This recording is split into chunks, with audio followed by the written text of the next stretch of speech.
আসসালামু আলাইকুম সুপ্রিয় ভিউয়ার্স।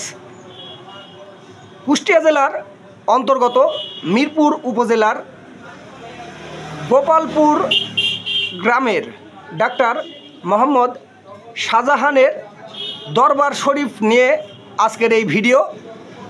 আমি ডাক্তার মোহাম্মদ শাহজাহানের সঙ্গে কথা বলবো, ওনাদের দরবার শরীফ নিয়ে কথা বলবো। আপনারা সম্পূর্ণ ভিডিওটি দেখবেন, ভিডিওটিকে লাইক করবেন, কমেন্ট করবেন এবং শেয়ার করবেন। আসসালামু আলাইকুম। ওয়ালাইকুম আসসালাম ওয়া রাহমাতুল্লাহি ওয়া বারাকাতুহু। কেমন আছেন? আল্লাহ পাক আমাকে ভালো রেখেছেন, আল্লাহর রহমতে ভালো আছি। আচ্ছা, আমি আপনাদের ওখানে গিয়েছিলাম, আপনাদের দরবারে গিয়েছিলাম। ওখানকার ভিডিও চিত্র আমি নিয়ে এসেছি এবং ওখানকার ঢুকতে যেই বাম সাইডে একটি কবর দেখলাম। ওই কবরটা এবং গোলঘরের পরবর্তীতে একটি কবর এবং ওখানে নির্মাণাধীন একটি মাজার দেখতে পারলাম। তো আপনি এই প্রসঙ্গে কিছু বলুন। আপনি দরবার শরীফের সম্মুখে ঢুকতে যে কবরটি দেখেছেন, আমার আপন চাচাতো ভাই হোমিও ডাক্তার আব্দুল গফুরের কবর। আচ্ছা। তার পাশে শায়িত আছে তারই ছোট ভাই আব্দুল কুদ্দুস, যিনি বিএনপি চিথলা ইউনিয়নের সেক্রেটারি ছিলেন। আচ্ছা। তারপরে যে গোলঘরটা দেখেছেন, এই গোলঘরে প্রত্যেক দিন ওখানে ইবাদত বন্দেগী করা হয়, দোয়া দরুদ জিকির আজগার এগুলা করা হয় এবং প্রত্যেক মাসে চাঁদের 1100 পালন করা হয়। আচ্ছা। আচ্ছা, সামনে পাকা যে কবরটি দেখেছেন, একটু আগায় যায়, সেটি আমার মায়ের কবর। 1971 সালে উনি ইন্তেকাল করেছেন। আচ্ছা। তারপরে যে মাজারটি আপনি দেখেছেন দরবার, এটা হযরত খাজা মঈনুদ্দিন চিশতি আজমেরি সানজাই রহমতুল্লাহের নামে ওটা ওয়াকফা করা আছে। এবং ওখানে আমি 13 সালে গিয়েছিলাম আজমির শরীফে।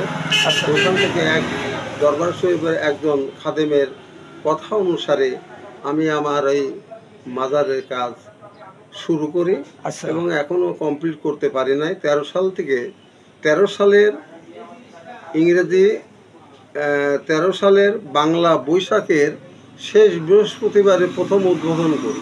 আচ্ছা। এখনো পর্যন্ত কাজ প্রক্রিয়াধীন চলতেছে। আচ্ছা। হয়তো আল্লাহ পাক কবে সমাপ্ত করবেন আমি জানি না, আল্লাহই ভালো জানেন। হ্যাঁ, এই হলো আমার বিষয়। আমি চিশতিয়া তরিকতের মানুষ, চিশতিয়া তরিকতে আছি। আমার মুর্শিদ হযরত আকবর আলী শাহ সুগন্ধিয়া পোলাদোয়া, উনি অনেক আগে ওফাত হয়ে গেছেন। ওনার নির্দেশে প্রত্যেক বছরের 10ই কার্তিক বাংলা অনুসারে আর ইংরেজি হলো 26শে অক্টোবর বাৎসরিক ওরস মাহফিল করি। আচ্ছা। এবং যাই হোক, আল্লাহ পাক আমাকে করাচ্ছেন, যতদিন করায় ততদিন আমি চেষ্টা করব সেটা পালন করার জন্য। আচ্ছা, আপনি আমাকে একটু বলেন যে ওখানে যেই মাজারটি তৈরি করা হচ্ছে, নির্মাণাধীন অবস্থায় রয়েছে, তো এই মাজারটি আসলে কার হবে? এই মাজারটি যেহেতু আজমির শরীফ থেকে এক খাদেমের বাক্য অনুসারে করতেছে, এটা আমরা স্বামী স্ত্রী দুইজনের জন্য এটা তৈরি করতেছি। আপনারা, অর্থাৎ আপনি এবং আপনার পরে আমি এবং আমার স্ত্রী, আমার পরিবার। আচ্ছা। হ্যাঁ, মোসাম্মদ রহিমা খাতুন ওরফে মইফুল। আচ্ছা। আর আপনি ডাক্তার শাহজাহান, এই দুজনের কবর হবে ওখানে, ওই যেই জায়গায় নির্মাণাধীন অবস্থায় রয়েছে ওই জায়গায় হবে। আর এটাকে আপনি নিজেই কি তৈরি করে থুয়ে যেতে চাচ্ছেন? এটা যেহেতু বাক্য পালন করি, চেষ্টা করতেছি, চেষ্টা করতে করতে এই পর্যন্ত এসেছি। তারপরে কি হবে আমি জানি না, আল্লাহ তাআলা ভালো জানেন। আচ্ছা, আপনি আজমির শরীফে কতদিন আগে গেছিলেন? আমি 13 সালে গিয়েছিলাম। হ্যাঁ, 13 সালে গেছিলাম, 16 সালে গেছিলাম, 17 সালে গেছিলাম, 3 বার গিয়েছি। 3 বার গিয়েছেন? আচ্ছা। আপনি কি হজে গিয়েছিলেন? জি না, আমি হজে যাই নাই। যদি আল্লাহ পাক কখনো তৌফিক দান করেন তখন হয়তো যাইব। আচ্ছা, আপনাদের তাহলে এই তরিকাটার নাম কি বললেন? চিশতিয়া তরিক।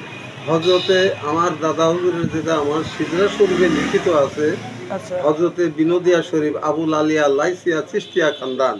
আচ্ছা। হ্যাঁ, চিশতিয়া তরিকতের একটি শাখা। আচ্ছা। তো আপনাদের এখানে ওরস প্রতি বছরের কয় তারিখে হয়? বাৎসরিক উরুস যেটা একটু বড় আকারে করি, সেটা বাংলা 10ই কার্তিক আর ইংরেজিতে হলো 26শে অক্টোবর। আচ্ছা, আপনাদের অনুসারী কতকগুলো আছে এরকম? এরকম আমারও আশেকান ভক্তবিন্দু অনেকেই আছে। হ্যাঁ, এগুলো তো গুণে রাখি না, অগণিত। যাই হোক আছে কিছু, কিছু আছে এই আর কি। বাংলাদেশের বিভিন্ন অঞ্চল থেকে এখানে আপনাদের অনুসারী আছে, তাই না? বাংলাদেশে জি, জি, আছে। অল বাংলাদেশ। আচ্ছা, তো সুপ্রিয় ভিউয়ার্স, আপনাদের মতামত জানাবেন, অবশ্যই কমেন্ট করবেন। আমি এখন যার সঙ্গে কথা বললাম, ডাক্তার শাহজাহানের সঙ্গে, তার বাসা হচ্ছে কুষ্টিয়া জেলার অন্তর্গত মিরপুর উপজেলার গোপালপুর গ্রামে, চিথলা ইউনিয়ন। যেই মাজারটি বা যেই কবরগুলো নিয়ে কথা বলা হলো এতক্ষণ ধরে, আপনারা সম্পূর্ণ শুনলেন এবং জানলেন এবং বুঝলেন। আপনাদের মূল্যবান কথাগুলো অবশ্যই কমেন্টে লিখবেন, ভিডিওটিকে লাইক করবেন, কমেন্ট করবেন, শেয়ার করবেন। যারা ইউটিউব থেকে দেখছেন ভিডিওটি, তারা আমাদের চ্যানেলটিকে সাবস্ক্রাইব করবেন। আর যারা ফেসবুক থেকে দেখছেন ভিডিওটি, তারা অবশ্যই আমাদের পেজটিকে ফলো করে রাখবেন।